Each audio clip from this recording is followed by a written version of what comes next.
Hello students. So previous lecture में हमने क्या देखा था? प्रीवियस लेक्चर में हमने ओम्स लॉ देखा था। ओम्स लॉ का हमने ये एक्सपेरिमेंट देखा था। इसमें यहाँ पे एक मैंने एग्जांपल्स दिए थे कि कैसे हम इसकी वैल्यूज़ दे के भी सॉल्व कर सकते हैं। हमने देखा था कि रेजिस्टेंस जो है, रेजिस्टेंस ऑलवेज रिमेन्स कांस्टेंट। और रेजिस्टेंस क्या होता है? रेजिस्टेंस बेसिकली V बाय आई होता है, जो कि यहाँ पे फॉर्मूला में प्रूव किया है कि V by I which is a constant and it is known as a resistance. So Ohm's law बहुत ही इंपॉर्टेंट है in the aspect of board exams. Now we will see the factors on which the resistance of a conductor depends. Ready? तो किसी भी conductor का जो resistance होता है वो कौन से फैक्टर पे डिपेंड करता है. उसके लिए एक बहुत ही अच्छा सा एग्जांपल, एक एक्टिविटी प्रैक्टिकल दिया हुआ है. Let's see it. Complete an electric circuit consisting a cell, ये रहा, an ammeter, this one, and a nichrome wire of length L, say it is a mark 1. ये रहा आपका पहला नाइक्रोम वायर जिसकी लेंथ L है, and a plug key, here it is. Now plug the key. यहाँ पे जो black dot दिया है उसका ये क्या इंडिकेट करता है? ब्लैक डॉट इंडिकेट्स कि सर्किट में से करंट फ्लो हो रहा है.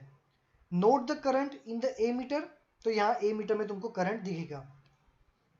Now what we are doing, replace the nichrome wire by another nichrome wire of same thickness but twice the length. मतलब कि अब हमें क्या करना है, इसके जितनी ही थिकनेस वाला दूसरा नाइक्रोम वायर लेना है, बट ये जो दूसरा नाइक्रोम वायर है उसकी लेंथ इससे डबल है. Means same wire made by the same material having same thickness but only the change is the length is doubled. अब ये 1 नंबर के वायर को हटा के 2 नंबर का जो वायर है वो यहाँ पे अटैच कर देना है. बैटरी में से करंट पास करना है, देखना है यहाँ पे कितना करंट मिलता है ना. Note the ammeter reading. Now replace the wire by thicker nichrome wire of same length L which is marked as a 3. इसकी लेंथ L थी, इसकी लेंथ 2L थी. इसका एरिया A था, क्रॉस सेक्शन एरिया मतलब थिकनेस, सेम थिकनेस इसकी भी थी. अब क्या करना है, हमें ये वाला वायर यूज करना है, नंबर 3 वाला, जिसकी लेंथ हमारी जो फर्स्ट नंबर के वायर की लेंथ थी L, सेम उसकी जितनी है, मतलब लेंथ लेंथ सेम, बट अगर ये पतला है तो ये उससे डबल है. इसकी थिकनेस कंपेयर टू नंबर 1 कैसी है? डबल है. तो सेम मटेरियल, सेम लेंथ और डबल थिकनेस. ठीक है. Again note down the current through the circuit. Circuit में से कितना करंट पास हो रहा है वो हम नोट करेंगे. Instead of taking a nichrome wire, connect a copper wire which is marked as a 4. 4 number से जो ये है, अब हमें ये वाला वायर यूज करना है. तो ये वाला वायर क्या है? Same length, same cross section area, but material is different. अब 4 नंबर के वायर को लगाना है और देखना है कि यहाँ पे कितना करंट पास हो रहा है. तो अच्छे से देखो क्या किया हमने. सेकेंड वायर क्या था? Same material compare to 1. हाँ, हम सब कुछ 1 से ही कंपेयर कर रहे हैं. Second wire same material, same thickness, सिर्फ लेंथ डबल थी. Third wire same material, same length, बस थिकनेस डबल है. यहाँ पे सिर्फ लेंथ डबल है, यहाँ पे सिर्फ थिकनेस डबल है.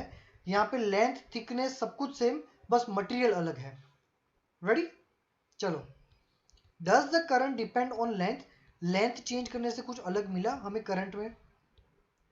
Does the current depend upon cross section area of the wire use. हमने ये जो मोटा वायर लिया था उससे क्या फर्क पड़ेगा? हमने लेंथ और एरिया सेम रखा पर मटेरियल चेंज किया तो क्या उससे भी फर्क पड़ेगा? चलो देखते हैं. It is observe that ammeter reading decreases to 1/2 when the length of wire is double. देखो, वायर की लेंथ डबल हो गई. वायर की लेंथ डबल करने से करंट जो था ए मीटर में वो कैसा हो गया? वन हाफ हो गया, करंट हाफ हो गया, है ना, करंट डिक्रीज हो गया।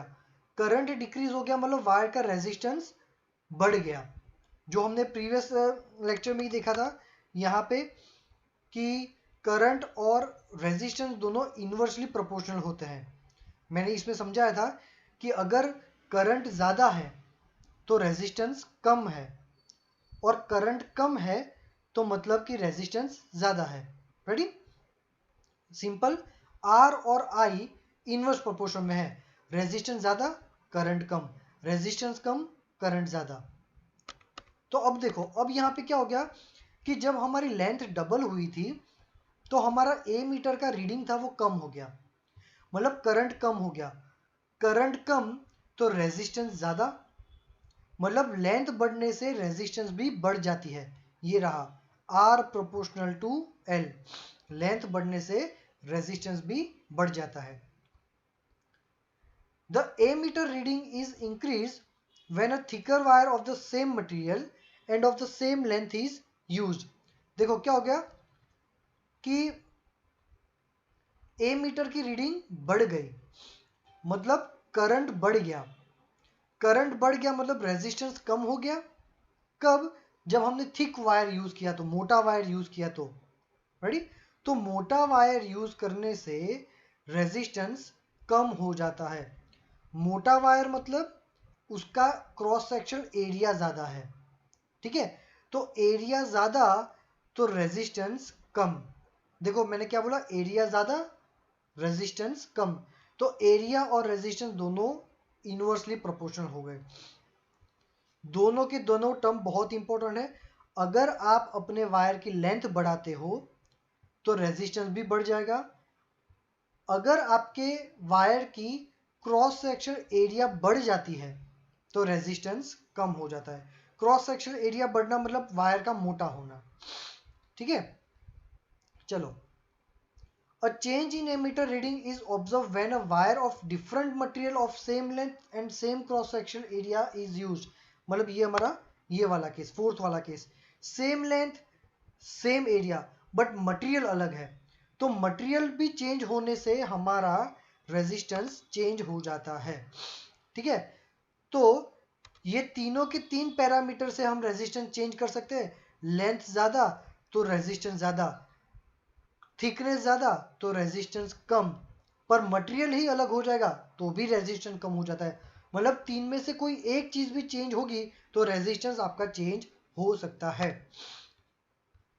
So resistance of the conductor depend on its length, on its area of cross section and on the nature of its material। ठीक है, मतलब कि R is proportional to L, inversely proportional to 1/A। अगर इन दोनों formula को मर्ज करते हैं तो क्या होगा, R proportional to L/A। Ready, proportional को हम रिमूव करते हैं तो एक कांस्टेंट आता है रो, means R is equal to rho into L/A, where rho is a constant and it is known as the resistivity। most time पे formula R is equal to rho into L/A, very very very important formula, where rho is a constant of proportionality and called the electric resistivity। तो रो को क्या बोलेंगे, resistivity. Resistivity का unit क्या होता है, ohm into metre. याद रखो रेजिस्टिविटी का यूनिट क्या होता है, ohm into metre. The metals and alloys have very low resistivity। metals and alloys मतलब आपके कंडक्टर्स, कंडक्टर की कंडक्टिविटी ज़्यादा होती है। कंडक्टिविटी ज़्यादा होती है तो रेजिस्टिविटी कम होती है। देखो तो इसकी रेजिस्टिविटी 10⁻⁸ से लेकर 10⁻⁶ तक दी हुए। They are good conductor of electricity. Insulator, insulator मतलब उसकी रेजिस्टिविटी बहुत ज़्यादा होती है ना। इंसुलेटर मतलब कंडक्टिविटी कम रेजिस्टिविटी ज्यादा, है ना। तो देखो उसकी रेजिस्टिविटी ज्यादा है, 10⁻12 से लेकर 10⁻17 तक। Both the resistant and resistivity of the material very with temperature. मतलब कि रेजिस्टिविटी वैसे तो फिक्स्ड है पर टेम्परेचर के साथ भी वो चेंज हो सकती है। Here the table gives the resistivity of alloy is generally higher than that of its constituent metals। Alloy do not oxide burn readily at high temperature. For this reason, they are commonly used in electric heating device like electric iron and toaster. Ready? Heating effect जो है वो हम later on पढ़ेंगे, यहाँ पे सिर्फ दिया हुआ है, but this one is important. Tungsten is use almost exclusively और for filaments of electric bulb. याद रखना, बल्ब के लिए क्या यूज होता है? Tungsten. Whereas copper and aluminium are use as electric transmission lines. मतलब ये इसमें इतना सारा क्या दिया है. जब नेक्स्ट हमारा पॉइंट आएगा कि हीटिंग इफेक्ट, उसमें तो डिटेल में देखेंगे, अभी मैं बता देता हूँ. जब भी आपको कंडक्टिंग मटेरियल बनाना है लाइक वायर जैसी कंडक्टिंग चीज बनानी है तो आपको कॉपर या एल्यूमिनियम यूज करना है. बट आपको ऐसी चीजें चाहिए जो हीटिंग इफेक्ट प्रोड्यूस करे, मतलब इलेक्ट्रिक हीटिंग डिवाइस. ऐसी चीजें जो हीटिंग डिवाइस है लाइक आयरन, टोस्टर, हीटर, ऐसी सब चीजें चाहिए. तो आपको ऐसी डिवाइस यूज करनी है जिसका रेजिस्टेंस या रेजिस्टिविटी बहुत ज्यादा हो, मतलब कि काइंड ऑफ इंसुलेटर है ना. तो जिसकी रेजिस्टिविटी ज्यादा होगी वो हीटिंग में प्रोड्यूस होगा. क्यों, वो हम लेटर ऑन देखेंगे. बट अभी ये याद रखो कि कंडक्टर वाली चीजें बनाने के लिए ऐसी चीज यूज करनी है जो कंडक्टिंग हो, और हीटिंग इफेक्ट के लिए नॉन कंडक्टिंग चीजें यूज करनी चाहिए. टंगस्टन जो है वो नॉन कंडक्टिंग है, तो इसके लिए हम फिलामेंट या बल्ब में यूज करेंगे. बल्ब का फिलामेंट क्या होता है ये भी हम नेक्स्ट लेक्चर में देखेंगे. बेसिक जो है मैंने आपको ये चैप्टर में अभी दिखा दिया है. ठीक है, तो आज के लेक्चर में इतना ही रखते हैं. बहुत ही इंपॉर्टेंट चीजें हैं ये, इसलिए मैंने बहुत छोटा सा ही टॉपिक लिया है. होमवर्क में आपको ये एक्टिविटी लिखनी है और उसके बाद ये पूरा लॉ आपको लिखना है. जो मैंने आज करा है वो सब कुछ एक बार आपको लिख देना है. अगर कुछ डाउट है तो व्हाट्सएप पे पूछ सकते हो. Thank you.